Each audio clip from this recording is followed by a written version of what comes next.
Hello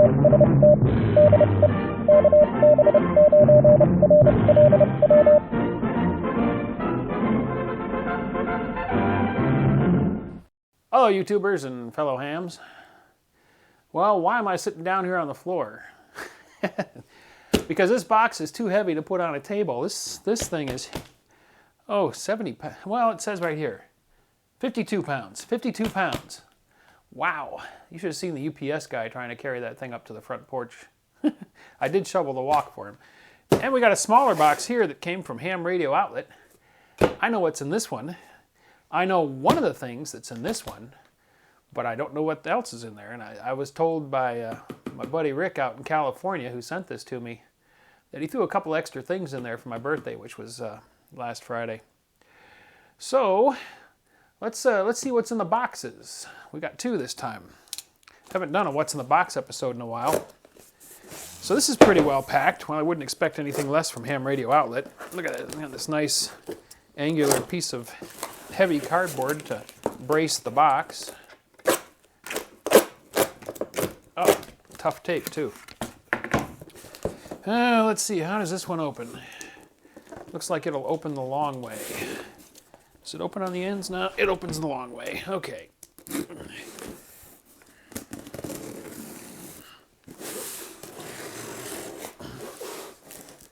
Packing tape says diamond antenna, but it's not a diamond antenna product, I know that.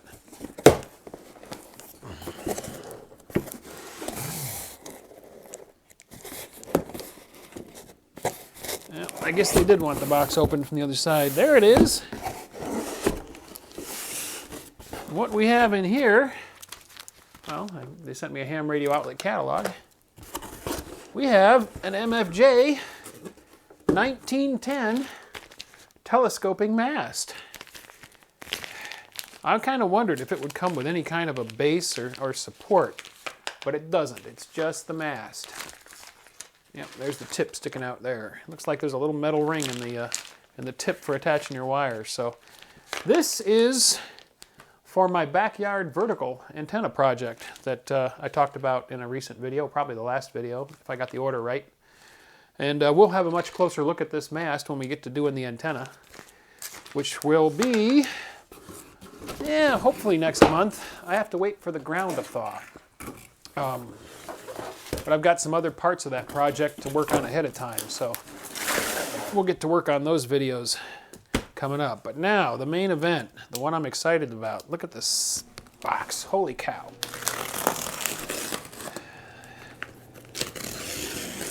Looks like it's well packed.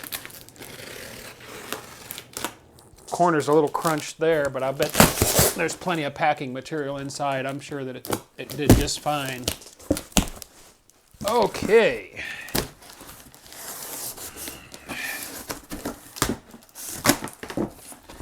Foam, lots of foam. Oh. Wow. Oh my goodness. This is lots of foam. Here is a envelope with stuff. Looks like we got a project enclosure. Oh my goodness. Mystery envelopes with stuff. White LEDs. Already mounted on wires. Look at that. That's handy. If you're doing old radio projects, you always run into old radios that have burned out panel lamps. Those LEDs are handy. It looks like a bunch of resistors here. I'm sure there's something special about them. Another envelope. I know you want to see what the big thing is. So do I. But I want to look at these first.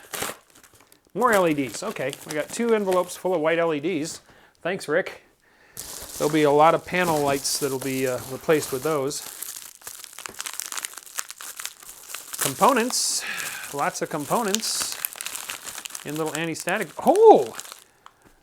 those are 3-digit, 7-segment LED displays, pre-wired. Looks like 7 or 8 of them. Oh, God, these are great. A whole bunch of BNC panel mounts. Oh, thank you, Rick. Those are going to be handy. Whoo, hey! Copper wire, antenna wire. Look at that. I think that my vertical antenna just got a radiator and radials. All right, that's great. Perf board material, or is this a kit? This might be a kit. There's a, well, that's a perf board, but there's a bag of something in here.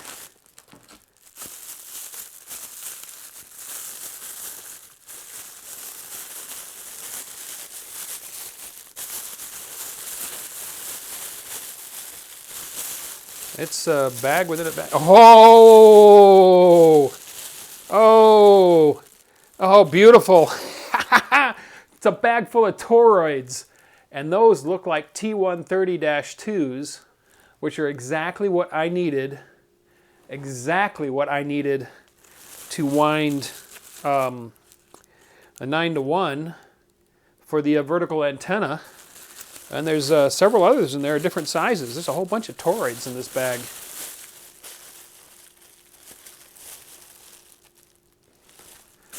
Thank you, Rick.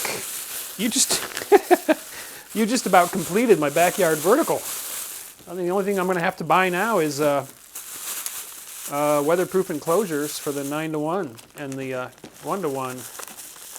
So that's you just saved me a bunch of time, man. You saved me a bunch of time. Oh, hey, a whole bunch of resistors. Don't have my glasses, can't read the values.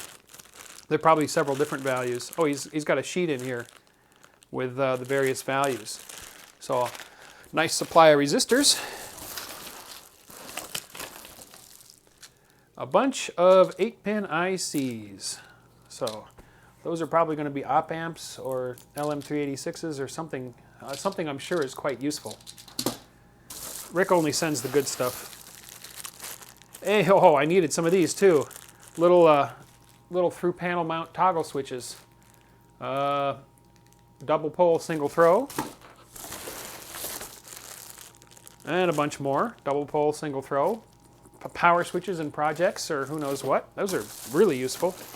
And finally, oh, a nice little stack of perf boards. So I'll just dump all these back in here. Rick, thank you so much for the components and project supplies here. Oh, I got to get busy building stuff now. You're going to see lots of build videos coming up, I'm pretty sure. We'll find ways to use all this stuff. Look at that roll of copper wire. That's fantastic. Thank you so much for that, Rick. All right, here it is, the main event. A massive metal chassis. Very well packed. Oh, good God. Ugh. That's all the weight. Oh. Oh. Holy cow. Oh. Oh. This thing is a brick. Oh my goodness.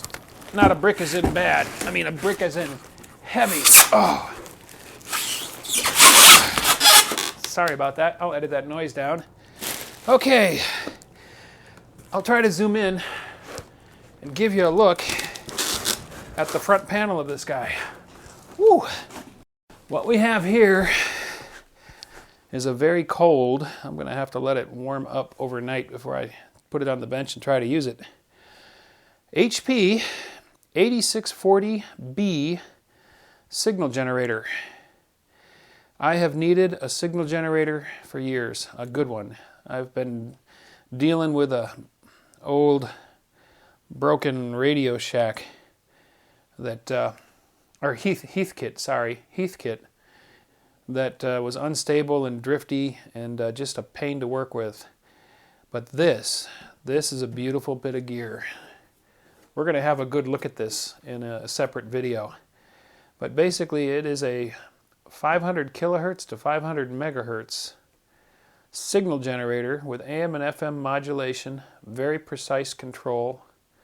It can output very accurate signals as far as frequency, modulation, percentage, and the level, the output level.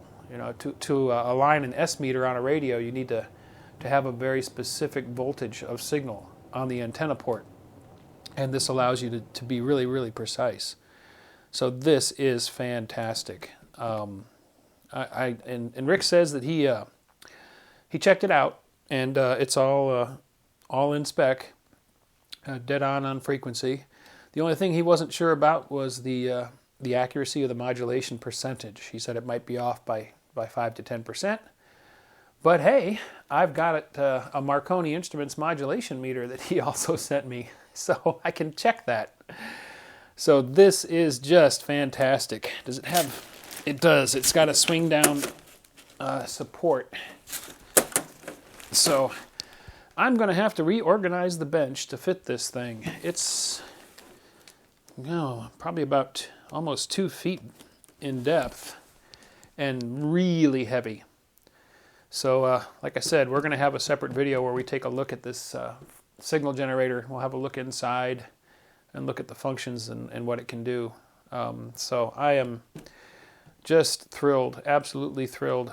This is about the best birthday present I think I've ever had, honestly. So, Rick, thanks, man. Thank you so much. And Jim, the guy that sent me the antenna mast, thank you so very much too. And he's going to build an antenna identical to mine along with me, and then we're going to make contact across the state, hopefully. So anyway, there you go. That's what's in the box. Quite a big box and quite another huge surprise from Rick. Yay! Thanks for watching. If you enjoyed the video, don't forget to give it a thumbs up. Also, if you're not already a subscriber, click to subscribe. Join us on the Facebook channel for discussion about the videos. And if you'd like to help support this channel, please click to support me on my Patreon page.